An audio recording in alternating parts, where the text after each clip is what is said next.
So I am very excited to introduce our speakers. We're very honored to have Steve and Susie Swat join us today. Steve has a distinguished career in journalism. He managed a statewide public affairs firm and taught political communications at Sac State. Susie spent nearly 40 years in the state legislature, much of it as chief of staff in both the Assembly and Senate. She also served as a special assistant for the State Fair Political Practices Commission, winning a National ProPublica Award for outstanding investigative work in the public interest. She currently serves on the Friends of California Archives Board and the Advisory Council of UC Berkeley's Institute of Governmental Studies. Their new book, Paving the Way, Women's Struggles for Political Equality in California, tells the remarkable stories of dozens of resilient women, most of them lost to history, who overcame long odds, discrimination, and stereotypes to help transform the political landscape of California from the gold rush to the current times. They have offered a discount of their book to our members, and so you can see them afterwards. Normally it's $30 on Amazon, but for our members it's $20 cash and I think $21.50 if you have a credit card. They also have a previous book, which is The Game Changers, 12 Elections That Transformed California in 2015. So please join me in welcoming Steve and Susie Swat. I think our sound engineer wants me at the microphone, so I'm going to have to twist a little bit at the beginning, and then you can just look at the pictures. It's great to be here. Thank you, Bonnie, for inviting me here. Congratulations really to all of you and to the League of Women Voters on your upcoming 100th anniversary. The League has quite a distinguished legacy over those 100 years, and I'm really proud and honored to have participated in a number of League events, moderating a number of League candidate forums, and also I was a panelist on the statewide debate for governor in 1982 while I was a journalist. And so I've seen firsthand the great work that the League does. So you ought to really congratulate yourself, I think, for all the great work. Next year is also a major celebration, as I think everyone knows, the 100th anniversary of the ratification of the 19th Amendment. And many of the women who were involved in that, Anna Shaw, Carrie Catt, Susan B. Anthony, others, Alice Paul, they are in the history books, and they are celebrated in the history books. But you'll be hard-pressed to find many women who struggled so hard for suffrage and other issues in California in the history books. We have looked through so many California books, and these women are lost to history. And so many of these women during the struggle for suffrage were ridiculed, they were ignored, they were deceived, they were outmaneuvered over the 42-year history of the California suffrage movement, which did culminate in victory in 1911, 9 years before the 19th Amendment. And we're going to get into that in our program. So what we wanted to do is tell their story. That's why we wrote the book, because you can't find these stories in very many places. So women's suffrage in the U.S., as you know, and now you can turn up there if you want. So, had been on the public's radar since 1848, of course. That's the year gold was discovered, about 27 miles from here in neighboring El Dorado County in Coloma. A group of activists met in Seneca Falls, New York, and decried what they called the grievous bondage of women. And in 1878, it was a Northern Californian, Senator Aaron Sargent of Nevada City, who first introduced those 29 words that eventually would become the 19th Amendment. And there might have been some pillow talk at work here, because the senator's wife, Ellen Clark Sargent, was a leading voting rights advocate and a close friend of famed suffragist Susan B. Anthony. So I have a feeling she was the power behind the throne in this case. While the women in the East were consumed with the fight for suffrage, the women in the West, in the new undeveloped state of California, had other concerns. For example, Biddy Mason was a slave who in the late 1840s walked 2,000 miles behind her master's wagon from the deep south to Utah and then eventually to Southern California, arriving in San Bernardino in 1851. California back then was a free state. But her master wouldn't give her up, and the law was a bit murky. So even though blacks could not testify against whites, she filed a lawsuit and sued for her freedom and won. She then moved to a tiny pueblo a few miles away. Maybe you've heard of it, Los Angeles. She was a popular midwife and a nurse, and she saved her money wisely. With $250, she bought a large parcel of property in what eventually would become the city's downtown business district. She bought and sold real estate, amassing a fortune of $300,000, the equivalent of about $9 million today. She financed an orphanage. She financed the construction of the city's first school for African American girls and the first church for African American people in Los Angeles. In San Francisco, meanwhile, another ex-slave, Mary Ellen Pleasant, worked in a boarding house for well-to-do men, and she would eavesdrop on their conversations as they discussed their investment strategies. And with some money left to her from her first husband, she invested in mining stocks and Wells Fargo, and she became wealthy. She used her wealth to finance the abolitionist cause, including the Underground Railroad, finding jobs and shelter for fleeing slaves. And nearly 100 years before Rosa Parks, she successfully sued a railway company in San Francisco that refused to accommodate African Americans. Now, in the mid-1870s, in San Jose, Clara Shortridge Foltz and her 5 small children were abandoned by her husband. To feed her family, she took in sewing, but she really wanted to be a lawyer like her father. State law, however, prohibited women from becoming attorneys. She convinced a senator to carry legislation to open the door for women, and she helped lobby the bill's passage in 1878. Now all she needed was the governor's signature. She and other lobbyists waited outside Governor William Irwin's office in the hours before his midnight deadline for action. And suddenly, as they were waiting, a man burst through the door and said, "The lady lawyer bill is dead." Devastated and angry, Foltz slipped into the governor's office when the guard's back was turned. She made her way into the governor's inner office where he was signing bills and vetoing bills.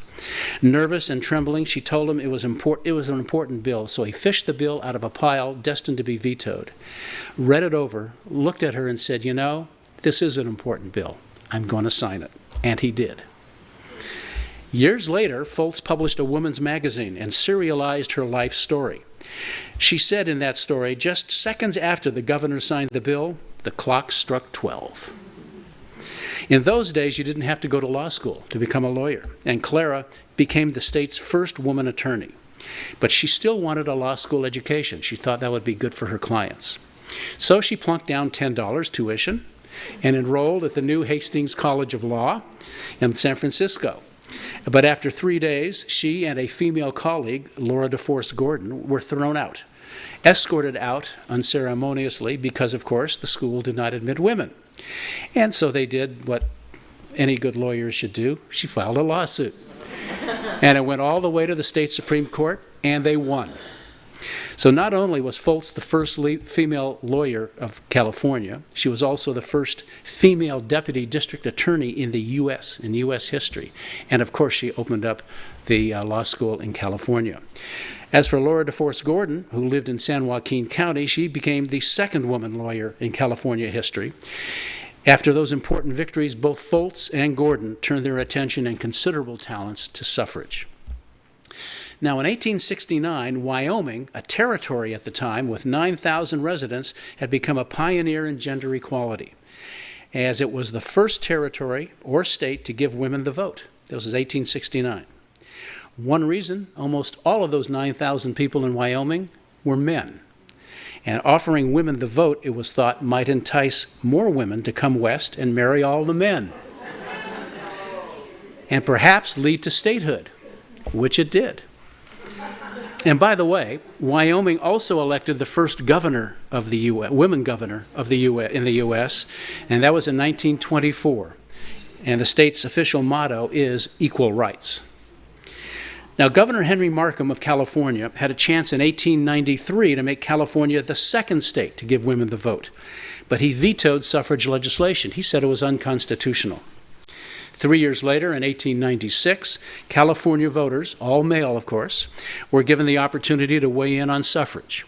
Famed suffragist Susan B. Anthony was brought in to help manage the campaign, but self-inflicted wounds hurt the cause. The campaign was run by and for middle and upper middle class white women. Minorities and working women were excluded. And the campaign focused almost entirely on major cities to the exclusion of the state's rural areas. Further, many women back then had been closely identified with the temperance movement, and the liquor industry feared women voters would enact prohibition ordinances throughout the state. The industry was extremely powerful, especially in the large Northern California cities of San Francisco and Oakland. It mobilized a last-minute statewide sneak attack, sending flyers to every bar and restaurant, liquor store, and boarding house in the entire state, warning customers that their next beer could be their last. And the tactic worked. In immigrant communities, especially where liquor was a cultural staple, the men turned on the women.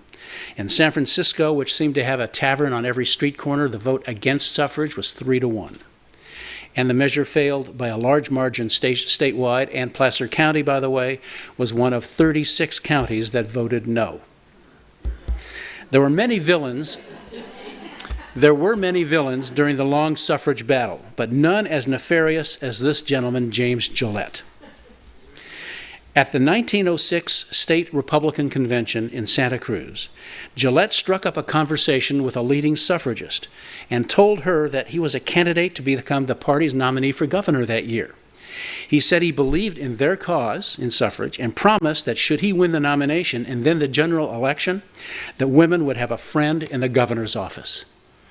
Perfect, right? Everything seemed to be falling into place. Gillette did win. But when suffragist Lillian Coffin asked him to fulfill his pledge to the suffrage cause, he replied, "I was only joshing you. I didn't mean what I said. And besides," he continued, "women belonged at home to take care of the kids." The women then made a strategic decision to hitch their wagon to Hiram Johnson and the Progressive Republicans, who had split off from the main Republican Party. The progressives were primarily focused on breaking up the octopus, the derisive term used to describe the Southern Pacific Railroad, and its abusive monopoly that controlled every facet of commerce and politics in the state of California.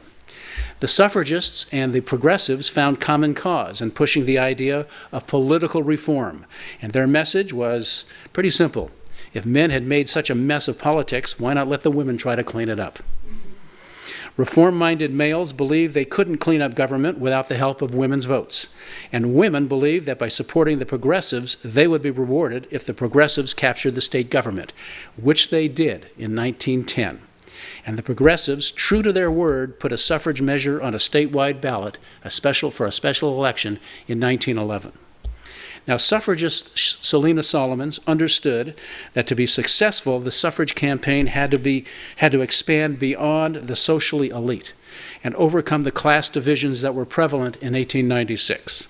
Minority women still had to conduct their own campaign, but working class women, shop girls, the clerks, the secretaries, were brought into the campaign, into the movement. Solomons had come from a prominent and wealthy San Francisco family, but she connected with the working class. She created what was called the Votes for Women Club in a loft on Sutter Street, and she invited working women to come in for an affordable lunch. An entree or salad cost 5 cents. That's the equivalent of about $1.35 today. Once there, they listened to lectures and were given campaign materials to take back to their neighborhoods, where they were supposed to work on their brothers and their fathers and their boyfriends during the suffrage campaign. The women devised unusual publicity stunts to boost their visibility, really cutting edge. One of their biggest problems, of course, was trying to attract men, the voters, to their suffrage speeches. They simply didn't want to show up. And that's when they had a brainstorm to enlist the aid of a spiffy 1910 Packard touring car as a man magnet. The car was quite an attraction. It was a convertible that sat 7 people, the fanciest car on the road. It cost new $4,000, and that was the equivalent of 7 or 8 times the average Californian's annual salary. They called it the Blue Liner because it was blue. They would drive it to a busy street corner and park it, in San Francisco usually. A boy with a bugle was there to attract attention. And then the women would just simply wait for the male pedestrians to stop by, to kick the tires, to look under the hood, to admire the upholstery, and generally see what the fuss was all about. Once a large crowd gathered, the women would pop up and deliver a pro-suffrage speech, and they had a captive audience. One newspaper reported that at 3 separate stops in San Francisco, the Blue Liner and the women attracted more than 1,000 voters and lots of reporters. The Los Angeles Times and its blustery publisher, Harrison Gray Otis, led the campaign against suffrage. Women, he said, should not be burdened with the duty and responsibility of voting. 9 days before the election, it printed an article by State Senator J.B. Sanford. In near hysterics, he argued that women's suffrage was a disease that caused divorces and crime. He said it was only supported by, quote, mannish female politicians, sissy men, and women who wished they had been born men. Susan B. Anthony once said of Sanford, and this is a quote, as his species would soon be extinct, she would advise canning him for the benefit of posterity. The Blue Liner also ferried speakers to small towns up and down California, as well as remote factories, farms, and ranches. The San Francisco Call ran a story about a society woman who gave up her luxurious home in Madera to ride on horseback through the hills and mountains, giving small talks, many of them without dismounting. The message was clear. Women deserve a square deal, the ballot. And that's because women pay taxes to support government and obey the laws, and thus they should have something to say as to their making. Most California newspapers, not the LA Times, not the San Francisco Chronicle, but most supported the suffrage amendment. In this San Francisco cartoon, Sacramento Bee cartoon, I should say, a man is sitting at his desk and saying, "Why shouldn't my mother vote?" The day before the election, full-page newspaper ads contained incendiary remarks from noted suffragists. One quoted noted suffragist Anna Shaw as suggesting women would close every saloon, dance hall, and nickel theater. 2 angry suffragists stormed the Chronicle, and they said the quotes were fake and they demanded a retraction. The newspaper said it had already received $500 for the ad and there would be no retraction. On Election Day, 1,000 women, fearful of tampering at the polls, kept a day-long watchful eye on the voting. At one polling place, a man came up to a poll watcher and said he was voting for suffrage, not because he believed in it, but based on the same theory that he would use if he was having a bad tooth pulled. It had to be done sometime, he said, might as well get over it with it. Selena Solomons wrote the only comprehensive account of the campaign and told of the total despair on election night as the first returns, mostly from San Francisco, the largest city in the state, indicated that suffrage was losing by a large margin. The following day, campaign leaders licked their wounds and plotted strategy for the next suffrage attempt. And then something really unexpected happened. Late, uncounted votes started trickling in from the smaller towns, from farmers and ranchers and miners in the so-called cow counties, including Placer. And they were breaking heavily for the suffrage amendment. Despite the scare tactics of the liquor industry, the measure even passed in the wine-growing regions of Napa, Sonoma, and Mendocino. 2 days after the election, 2 days later, the voting rights measure had pulled ahead, and it stayed that way. It eventually won by a scant 3,500 votes. That's equal to about 1 vote per precinct. That's how close it was. And this time, Placer County supported the measure. And get this, Southern California, home of the rabidly anti-suffrage LA Times, put the measure over the top. California thus became the sixth and largest state to enact women's suffrage, and overnight the vote enfranchised 600,000 women, doubling the number of American females who could vote. All along, a key argument from the then anti-suffragists was that women really didn't want the vote after all. And as it turned out, the first test of that theory and voter enthusiasm was 2 months later when Los Angeles held city elections. 70,000 women stood in long lines to register to vote, and 65,000 of them cast ballots. And that was a much higher percentage than the men. And how is this for irony? The conservative Los Angeles Times had begged women to register and vote in that election in order to defeat a slate of socialist candidates. And they did. And the Times actually gave the women credit for saving the city. One leading suffragist put it this way: the humor of the situation, the Times on its knees to women whom it had abused for so many years, was so pungent. Triumphant California suffragists went on the road to other states offering advice on how to win the vote in their states. Within months, Oregon, Arizona, and Kansas gave women the vote. In fact, within 7 years, 9 states, including major states like Michigan and New York, would approve women's suffrage, providing further impetus to those seeking an all-encompassing national suffrage amendment. Still, Congress balked, as it had done since the 1870s. It still was saying no. But California was moving forward. In 1914, Irene Burns, a teacher, had become the first woman elected to a Placer County political office, becoming school superintendent and serving for 12 years. She even rode on horseback to inspect some of the county's schools. 4 years later, the first 4 women were elected to the state assembly. Grace Doris, Elizabeth Hughes, Esto Broughton, and Anna Saylor trounced male candidates, and all of them had major accomplishments to their credit. From delivering water to farms in the San Joaquin Valley, to education, to enacting criminal justice reform, consumer protection, and minimum wage for women in the workplace. 4 months after the women were sworn into office, an Illinois congressman introduced the same suffrage measure that Aaron Sargent had sponsored 40 years earlier. It was named after suffrage warrior Susan B. Anthony, who had died 13 years earlier. And this time it passed and went to the state legislatures for ratification. Those first 4 California women lawmakers proudly cast their votes for ratification during a special legislative session in November 1919. In fact, so did the men. The vote in the Assembly was 73-2. The vote in the Senate was 39-0, even though no one stood up to say a word of praise for the amendment. To become law, the amendment needed 36 legislatures to agree, and California was sort of in the middle of all of that. But it was stuck on 35 in 1920, and the vote came down to the state of Tennessee. But the southern states generally were adamantly opposed to the amendment, so the outlook appeared bleak. The Tennessee Senate voted first, and it voted for suffrage.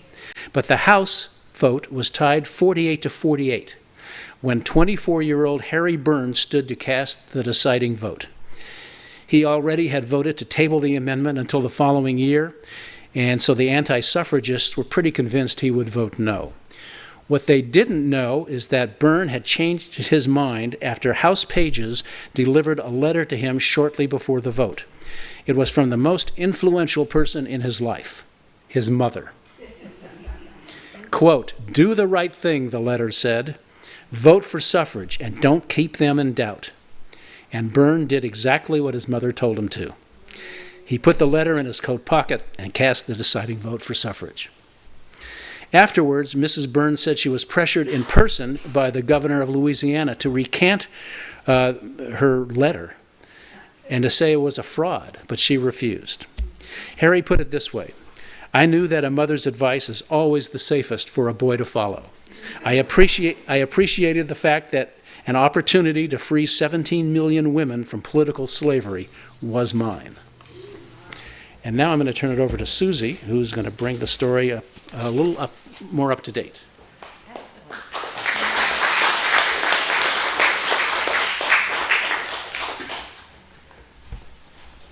Just as an aside, just to tell you, Steve said I worked in the legislature for many years, which I did. And I worked many times with the League of Women Voters. They had very, very good advocates at the legislature. But what I really remember about the League of Women Voters was they pushed an initiative, which was really critical at the time, to make redistricting fairer. And it wasn't fair when the legislature did it. It was who controlled. That's how the districts were drawn. And I always remember that they really picked up the fight here. And it took a while to get where we are today, but we do have an independent commission today that does redraw the district lines. And it's made things a lot fairer here in the state. So I applaud the League of Women Voters for what they've done in the past. So now I'll pick up after Steve. Meanwhile, even as the fight for ratification continued, the women's movement had taken on a new turn. Activists were looking beyond the 72-year struggle for suffrage to the day that women would have a responsibility for shaping public policy at the polls. Thus, at its annual convention in 1920, the National American Women's Suffrage Association reinvented itself as the League of Women Voters. Its first goal was to convince women to take advantage of the new political power they fought so hard to achieve. Another goal was that the League had to be nonpartisan and above party politics. It wanted women to be in the forefront of social and government reform without taking partisan sides. In the 1920s, the League sponsored its first Get Out the Vote campaign. And 100 years later, with its 400,000 plus members, the League is fighting voter suppression, big money in politics, unfair redistricting, and so many other critical issues. Now, with suffrage came some initial political victories for women. In 1923, Mae Nolan of San Francisco became the first widow to succeed her husband in Congress, and the first California woman elected to the House. In 1925, Florence Kahn, also a widow of a San Francisco congressman, was the first Jewish woman elected to the House. She secured funds for construction of the Bay Bridge and Northern California military installations. But winning the vote brought no miracle in politics for women. In fact, after that breakthrough election in 1918 that saw the election of the first 4 women to the state assembly, only 10 other women were elected over the next 56 years. During the Depression, for example, it was expected that men, as the head of households, deserved jobs before women, in politics as well as the general workforce. During World War II, women who wanted to work were expected to serve the war effort in defense factories and not run for office. In fact, for 10 years, starting in 1942, Catherine Niehaus was the only female in the legislature. But women found other ways to affect public policy. In the mid-1940s, Felicitas Mendez was incensed when her children were turned away at their neighborhood school in Orange County, and instead sent to an inferior Mexican-American school that was separated from a smelly dairy by an electrified fence. So she and her husband sued the school district. And in 1947, they won a landmark desegregation case here in California. And they were helped by Thurgood Marshall, who 7 years later used those same arguments to win the momentous national desegregation case before the United States Supreme Court in Brown versus the Board of Education. Now, in the 1950s, women were expected to stay home with the kids and take advantage of the new household conveniences. Still, women outside of government found ways to make a difference. Now, Los Angeles experienced its first smog attack in the summer of 1943. The air was so dirty and so smoky that many thought it was actually an attack by the Japanese during World War II. By the late 1950s, smog alerts were routine, and the putrid air was only getting worse. These men in this photo from 1954 didn't let a little air pollution ruin their dinner meeting. A handful of Beverly Hills socialites, whose husbands all had Hollywood connections, were angry that their children were developing respiratory problems and could not go outside to play. They formed Stamp Out Smog, SOS, which galvanized public opinion with very colorful protests. The women learned about catalytic converters and smog abatement technology. They pressured government to act, and at one time had hundreds of groups as coalition partners, representing tens of thousands of concerned citizens. Afton Slade, shown here with a birthday cake commemorating the 21st anniversary of that first smog attack, remembered being asked at a PTA meeting, "Sure, air pollution is bad, but what can a bunch of women do about it?"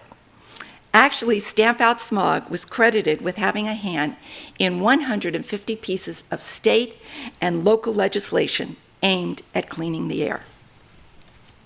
Now, as Stamp Out Smog was working to clean the air in the southern part of our state, 3 women were shocked to read an Oakland Tribune story in 1961 that predicted dire consequences for San Francisco Bay if plans for development continued, specifically the paving over of 2,000 acres in Berkeley.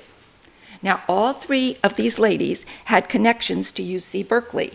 Esther Gulick was married to a professor.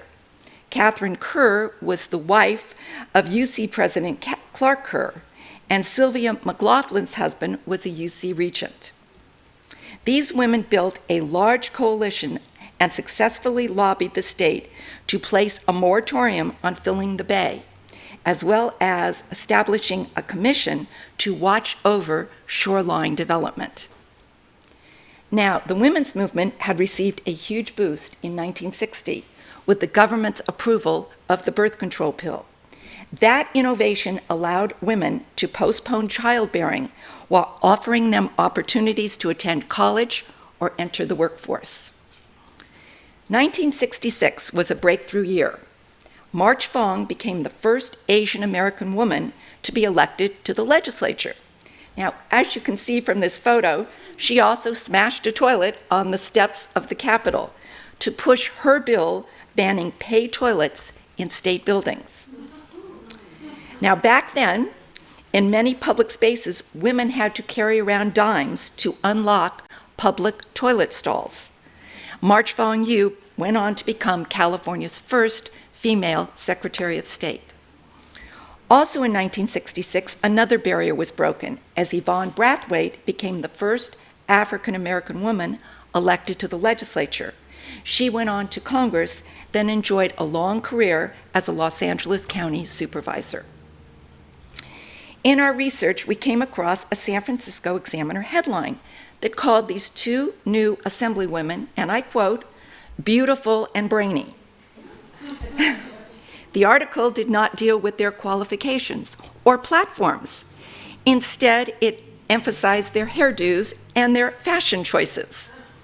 And it ran in the women's section of the newspaper. Now, in our research, we didn't find any stories that referred to bald men lawmakers and their taste for business suits. Now, California didn't have a woman state senator until Roseanne Vuitch was elected in 1976. Now, that's 126 years after statehood. When a member stood on the floor and out of habit referred to gentlemen of the Senate, Roseanne would ring a small porcelain bell that she kept on her desk to remind them of her presence. And the Senate was also so unprepared for her arrival, it didn't even have a women's restroom near the Senate floor. Today, there is a Rose Room dedicated in her honor. The 1990s brought more women running for office, and for the first time in the 140-year history of our state, a woman was selected as a major party nominee for governor. While Dianne Feinstein did not win in 1990, She and Barbara Boxer both won Senate seats in 1992, making California the first state to be represented by two females simultaneously in the United States Senate. Also that year, thanks to term limits and redistricting, California women picked up a record 6 seats in the legislature and 4 seats in the United States House. Now, in last year's elections, many women, of course, were motivated by the Me Too movement that began in California, amid concerns that the Trump administration and the courts might reverse some of the public policy gains they have won over the years, from reproductive rights to equality in the workplace. For the first time in California history, we now have 3 females serving in statewide offices simultaneously, including the state's first female lieutenant governor, Eleni Kounalakis. But California remains only one of 20 states that has never elected a female governor. 3 women have received major party nominations since 1990 for governor. Women now comprise nearly 1/3 of the legislature, with a record 38 members in the combined Assembly and Senate. And it's more racially diverse than ever before, better reflecting the state's demographics. It's important to point out that last year's election didn't represent so much a pink wave as a Democratic pink wave. Democratic women did well, Republican women not so well. In fact, while 6 Democratic women in California were ousting Republicans in the legislature and Congress, 2 of those incumbents were women. There are no longer any Republican women in our congressional delegation. There are only 6 Republican women combined in both the state Senate and Assembly. To achieve parity, women of both parties need to find ways to win. As former GOP Senator Kelly Ayotte says, Republican women need to step up their game. But women pioneers and activists have been battling the odds and taking political risks for 170 years, and they've been making a difference, paving the way, if you will, since statehood, becoming role models for future generations of leaders. And we would gladly take any questions that you have. Thank you.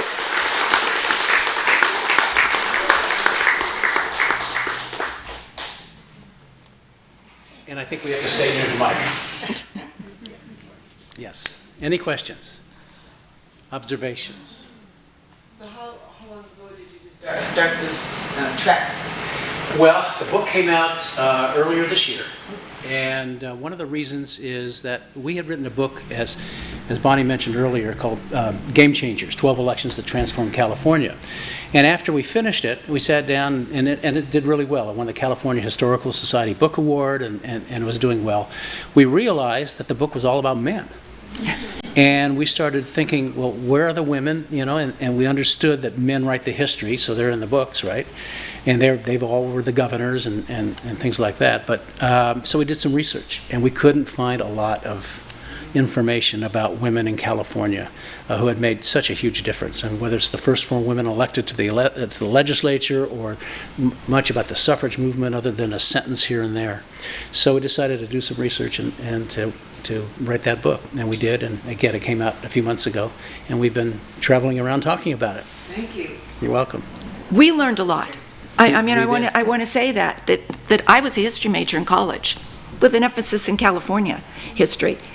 And I was surprised how much I learned and really had respect for these women. It was really funny. I had gone back and looked at one of my books from college that I had taken a history course from Walton Bean, who was the foremost expert on California history. And we'd gotten a newer edition. I mean, mine was many decades old. But we looked up the first 4 women elected to the legislature in the index. They were not in that book. And that really threw me. And because I thought, wow, I mean, not even just talking about other women, but the first 4 women elected who made a breakthrough to the legislature. And I know you had a question. Diana, yeah. I just want to thank you. It was when we were doing celebrating the research for, as part of the National Women's History Alliance. Some of that information, even working with the state, we were not able to get. The interesting thing, again, thank you very much. There was a very good presentation. What we're finding out still is there's still more there. Because like this weekend, and I forget to remember her name, I came across a Roseville Historical Society booklet that had the first woman elected to assembly in 1923 from Placer County. And this was from their historical society. And so, but I'm mindful for what people say with the centennial. More people are continuing, so your continual research, you're whetting the appetite that people need in learning more about our history. And one of the things we're encouraging people to look into their counties, and look into, you may find a suffragist in the history that you didn't know of within.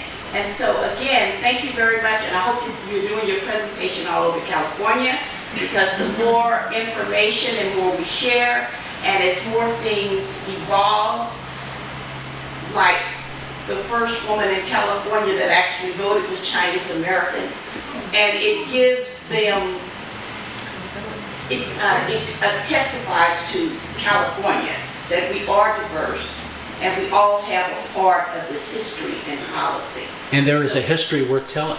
Yes. Yes. So I thank you very much. I just want to mention who you were talking about was Cora Woodbridge, who was elected. Oh, was who? Who was it? Who was Cora elected Woodbridge? from Roseville? From Roseville? Oh yes, that was Cora Woodbridge. Interesting. I just have to tell you, three of the four women who were in the legislature campaigned for her. good. And I found actually what we did with this, most of the research that we did, we got very frustrated at times because we hit stone walls, and we went down to the bankrupt library. We tried many different things, and, we just didn't accept it. We found that our best information came out of newspapers, old newspapers. Yes. And it was very interesting because then, in this day and age, you can subscribe to archives of old newspapers, and it's fabulous. And that's where I'd say about 50% of our information came from the newspapers. Right. It's good because there's one woman I'm chasing down, African American in California. I've seen a reference to her, and she worked with, surprisingly, an interracial group. During suffrage? 1980 in San Jose. Oh. And her last name is Redmond, and I wrote it down there, and I'm still trying to chase some information because what I'm doing now is working a little bit about women of color. Mm-hmm. Because as we celebrate the 19th Amendment, we have to deflect the myth that it was only about white women and suffrage. Right. And so again, thank you so much. Yeah. I just wanted to make a comment that I'm really surprised at how much of this history has happened in my lifetime. Yes. So many of these changes have happened while we've been alive, and how many of the young women that we know don't have a clue. They take it all for granted, and they think that it's always going to be there. So this would be a great book to give to a young woman in your life. Oh yes, and they don't know the history. We do find that a lot of people are buying copies for their daughters and granddaughters, as a matter of fact, for that same reason. So I have a question about the book. Yes. Are you able to get into the schools with the book, the high school especially? Well, I was thinking of like AP classes. I know in a regular, regular history class, the map your body, get that in there, but that's okay. Yeah, I'm not even sure about the AP. You have to go through the whole textbook curriculum process, which is difficult. Although I know we have donated some books to various libraries, and so I know, so they do have them in libraries, which is a little different. And as individuals, that's something that people can do, is to and donate it to the library, donate it to a high school library. Right. But I would love to see you in front of young women because, I just feel that there's a huge disconnect. I know for myself, I take it so much for granted, and when I hear this about, just how hard the struggle was, how, again, it can easily be taken away, that we cannot take it for granted. And I don't know that, again, that's well appreciated unless you hear it. It's one thing to read the book. I think your presentation is just phenomenal. I mean, this is the second time I've heard it, and I got even more of this. We changed it a little bit just for you. So I'm wondering if, like, the friends of the libraries can bring you in, we can have all ages and multi-generational. Yeah, we have done a lot of talks. We've done talks to, state library and state archives folks, and historical societies, and AAW, and you name it. I mean, we'll go anywhere and talk about it. I should say we're also. Susie is on the board of the Friends of the Archives, and Which is the Secretary of State's Secretary of office. State's, and they decided that they thought this year they ought to do a children's book, and so we are, for gratis, for no pay, we are redoing our book for children. But I also want to give credit. How this happened was that March Fong Yu, she passed away close to 2 years ago, and she gave $25,000 to the Friends of Archives, to our group, and it was up to us, and we were going to do something. I'm good friends with the president on the board. I've known her like for 30 years.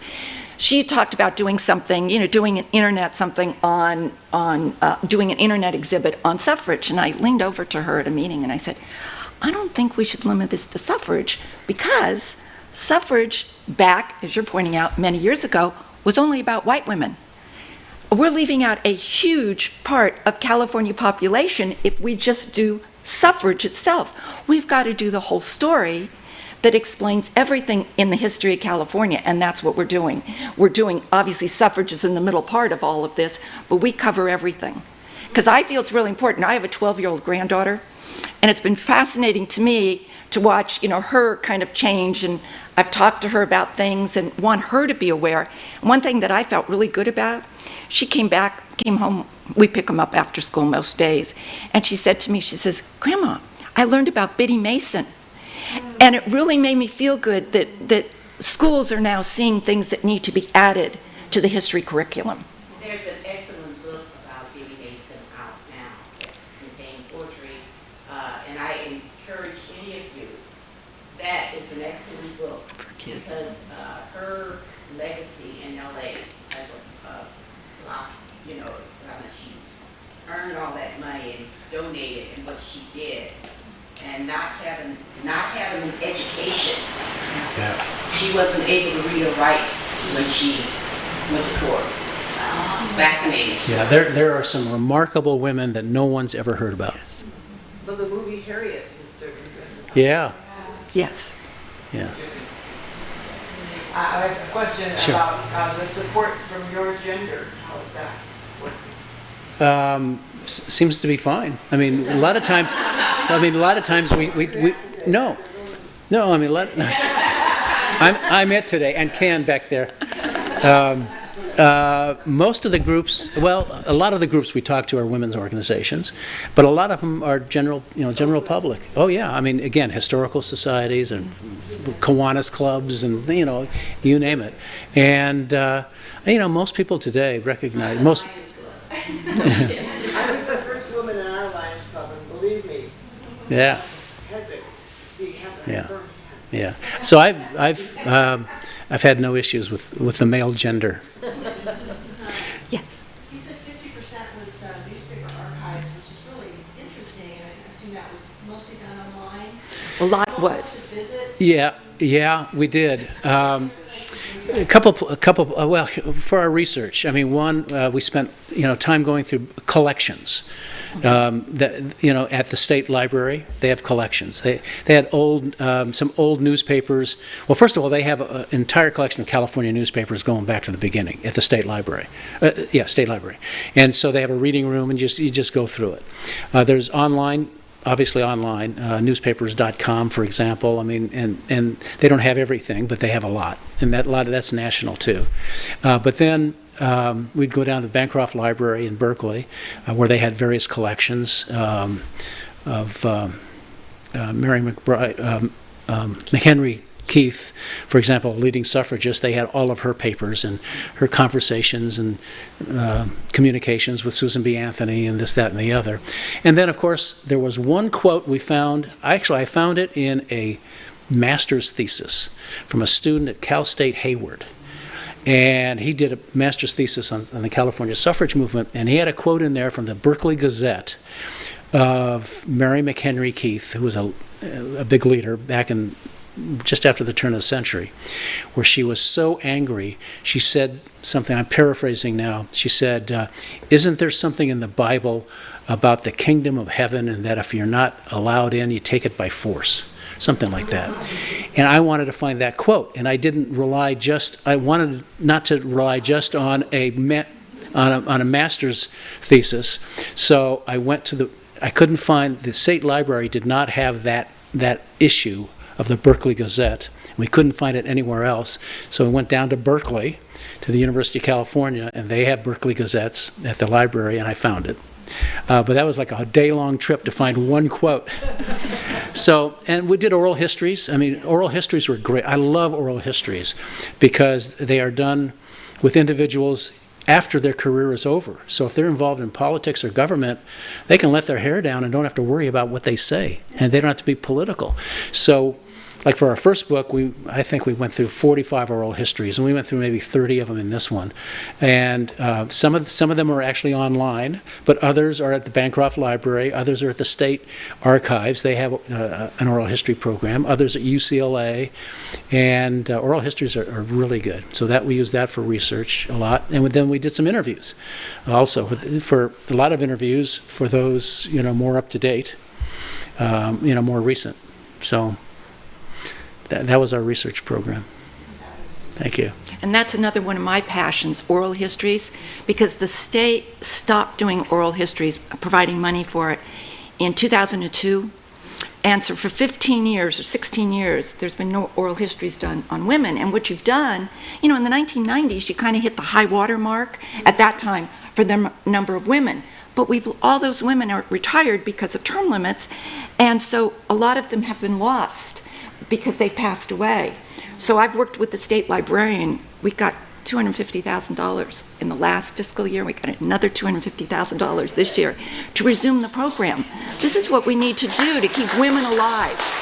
And it's women and minorities. I mean, think both. Who's been elected since 2000 or 2005. Yes, there's been a big upswing in that. And those individuals, if you don't get them pretty soon, you don't know if you ever can. Right. When do you expect the children's book to come out, and where would it be obtained? I'm not really sure yet. I mean, What we're hoping for is it would be in the spring to summer of next year, and we haven't even figured out the distribution or anything yet. It can't be a school book. My daughter-in-law is a teacher, and she said to get a book approved for school is like, she's a real challenge. She said it would be long after the 100th anniversary of suffrage that you could get it out there. So what she suggested to us was that put it in different classrooms as supplemental reading. And the book is geared primarily for 3rd, 4th, and 5th graders. So that's what we would try and do, is get them into the classroom. Actually, three granddaughters. Yeah. So if we just sort of send them out to the school libraries and things like that, and Yes, that was. Yeah. Thank you. That was another thing that we had discussed. They have a marketing committee all set up that hasn't done anything yet, but they Yeah. will. Yes. The Secretary of State has an MOU with all of the college campuses for this Canva platform, which is a digital platform, and essentially it's to promote voter engagement in education. And so, I wonder if I have some friends that are part of this coalition where they just put in some, online webinars about, what it means to be a voter or why that's important. But I mean, something like this would be fabulous to get in as well, just in a digital brief format. Yes. And we do know very well the state librarian, Greg Lucas. I used to work with him. He was a journalist with the Chronicle. And so I was a reporter when he was a reporter, and we've been friends with him for many, many years. And we've done several things for the state library, but that's another thing we could look into. Yeah. Yes, I'd love that. I would. Yes. How did the collaboration of you two begin? When we got married. Yeah. No. It started, tell them about it. We were in Seattle. We were in Seattle with two friends, Jeff Raimondo and Becky LaValle, who were two co-authors. And Jeff used to be a reporter for the Sacramento Bee, and Becky used to be the bureau chief for United Press International in Sacramento, covering the Capitol. And we've been friends forever, right? So we were in Seattle during the 4th of July, just on a vacation. We were sitting at dinner one night, and Susie says, I think if you add up all the years combined that we have either covering the state capitol or working in the Capitol building, it's like 150 years, which made us all feel really old, of course. Then she said, we ought to write a book about, and we've seen so much. And I've kept all my scripts from Channel 3. I mean, I have volumes of my scripts, and Jeff's got a lot of his articles and things like that. So he said, that might be kind of a fun project in semi-retirement, right? Well, that morphed into our first book, Game Changers, which really started back in the 1860s and sort of came forward.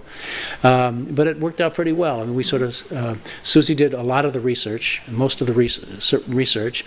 As it turned out, I did most of the writing, but they also contributed a couple chapters, and so it worked. Yeah. We would yell at one another. And we're still friends. Yeah, we're still friends, but we would yell at one another because we've changed turned bedrooms into offices.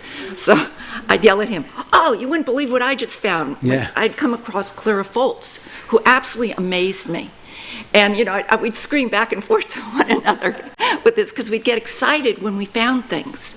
I mean, it was really interesting to really read about what people went through, to think that women could not be lawyers. It was prohibited. And she had 5 young kids from 2 to 9. She's abandoned by her husband, and she has to take in sewing to make a living and to feed her family. But she couldn't practice the profession she wanted to and was trained to. Yes. Unbelievable. Yes? Oh, I was just going to make a few comments. I went to work, I got out of college at UC Davis, and I went to work for the National Labor Relations Board in San Francisco in 1969.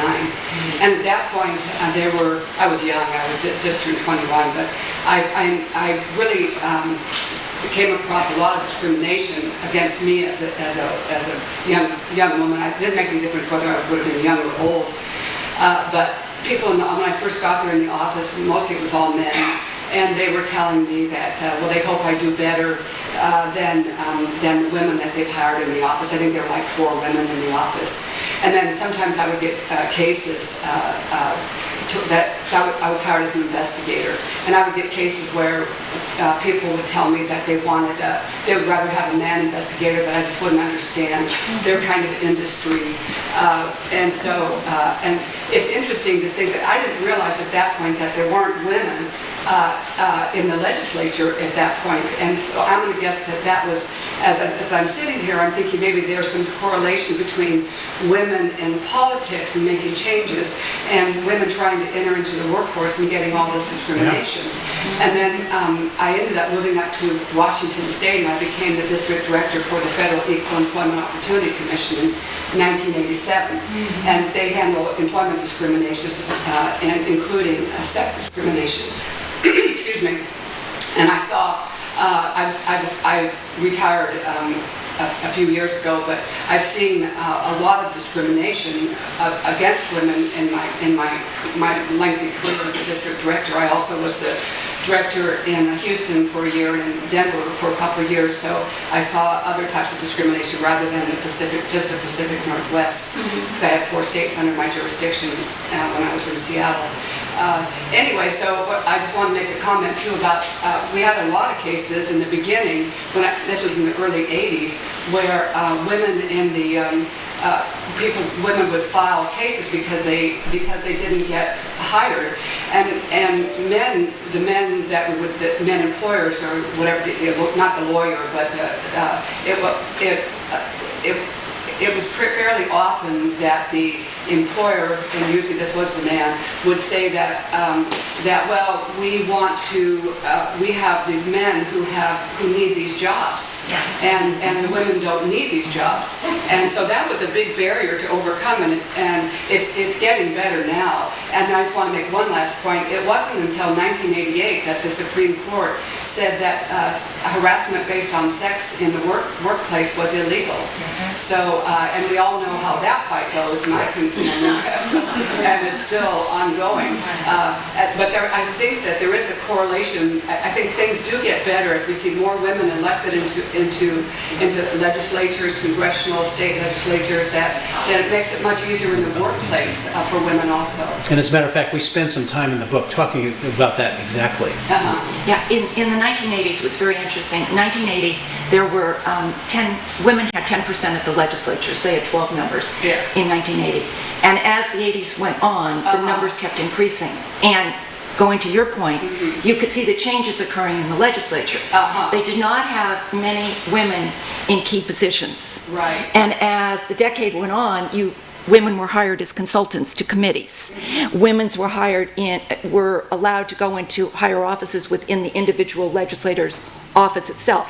You had more female chiefs of staff. And you saw so many, and women lobbyists, yes. As more women came into the legislature, you had lobbyists, women becoming more high-powered lobbyists. Prior to the 80s, really, women only were lobbyists for kind of women's issues, if you will. Right. But in the 80s, as you had the number of elected women rise, you had all these other things that came from it. And it was very interesting because what occurred in the mid-1980s, the women in the legislature, as their numbers increased, formed a legislative women's caucus, which was key. And they now had another voice and would come out with things in unity. Also, I would tell you that the sexual harassment which existed throughout, well, prior to the 70s, but I started there in 71, it was horrible. Yes. It was awful. There was no one you could go to. And as a matter of fact, I had one legislator who would not stop bothering me, and he took care of it for me. Nobody else would. I went to my boss, and I said, this is horrible. I'm happily married. I want him to leave me alone. It was so common. People just accepted it. It was. I actually confronted this legislator on the floor of the assembly. I was going to quit. No, I did. No. I mean, it's a true story. She came home and she was in tears and she was crying. She says, I'm going to quit. And I said, no, your dream job is to work at the Capitol and you can't quit. And she told me, I mean, I had known, she'd gone to her boss and her boss promised to do something but didn't. And finally, it happened again, and I said, I'll take care of it. And so I was covering the Capitol, right? So before the session started, they allowed members of the press, to sort of mingle on the floor before the gavel hit. And this guy was standing talking to 3 of his colleagues. And I came from the press bay and walked up behind him, and I said, I understand you're harassing my wife. And he turns around like, who was saying that? And sees that it's me. And I was on TV every night, so he knew who I was. And he said, it won't happen again. And it didn't. Okay, well, that was good. Yeah. But that was back in. I had him. But that was in I the had him. 80s, 70s. Oh, that was in the 70s. 70s. I mean, it was really tough. I'll We just haven't gotten Yeah, I'll mention one other thing in the 1980s also. These powerful women lobbyists, all of a sudden, and staffers, they would hold informal luncheons and luncheon meetings to talk about major issues, and sometimes they invite women legislators to talk about it. The only men who were allowed to be present were the waiters.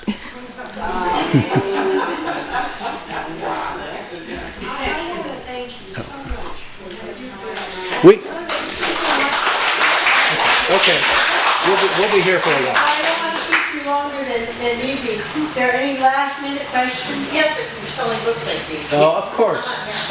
$20 cash or check, $21.50 for a credit card, which is about, again, 33% off the retail price. You had one last question, Yeah, so. I was gonna mention that, one of the things I like about having, books and talks like this around is the last couple of years I've done voter outreach at high schools.